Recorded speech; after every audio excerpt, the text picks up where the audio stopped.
Walcode, c'est vraiment l'initiation à la programmation, au code et à la logique algorithmique pour les écoles primaires et secondaires.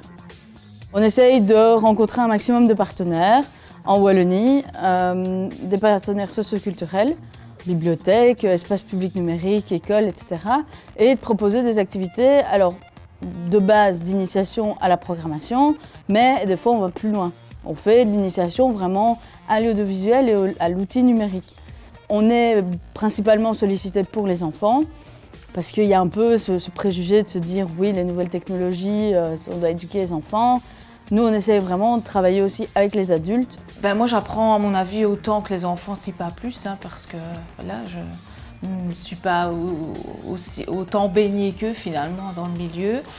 Après, on utilise toutes des plateformes qui sont gratuites. Alors ça aussi, ça permet aussi d'avoir ce côté éthique et de se dire qu'on travaille avec toutes des choses qui sont accessibles à tout le monde. Et donc l'idée, c'est qu'on va aller sur des plateformes plus ou moins adaptées évidemment aux élèves. Alors ici, on est sur des élèves qui sont en 4e, 5e, 6e primaire. Donc on travaille sur des plateformes, par exemple Hour of Code, donc c'est l'heure du code.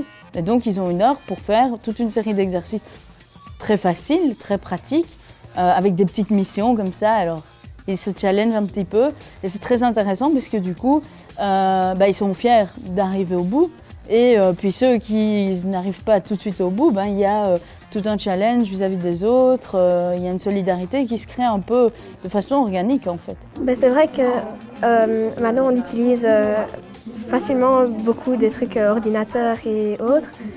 Mais c'est vrai que du coup, ça change le regard parce qu'on sait que c'est nous qui donnons, que c'est quelqu'un qui a donné l'ordre quand on utilise un jeu. On sait que c'est quelqu'un qui a créé le jeu, qui choisit ce que va faire l'avatar quand on fait ça. Le fait de jouer et donc d'apprendre en jouant, ça leur plaît. On a très souvent les adultes, quelle que soit leur position et à une position d'enseignant encore plus, qui au bout d'un moment se prennent au jeu et commencent à regarder et faire l'exercice aussi. Et donc c'est assez intéressant de voir cette réaction. Je pense que ça change de ce qu'on leur propose habituellement, le papier-crayon. Et puis voilà, donc ça colle plus avec leur quotidien et avec ceux qui vivent aussi chez eux parce qu'ils sont tous connectés. C'est notre rôle aussi d'essayer d'être un petit peu plus proche de la réalité aussi et de la société actuelle et de leur vie.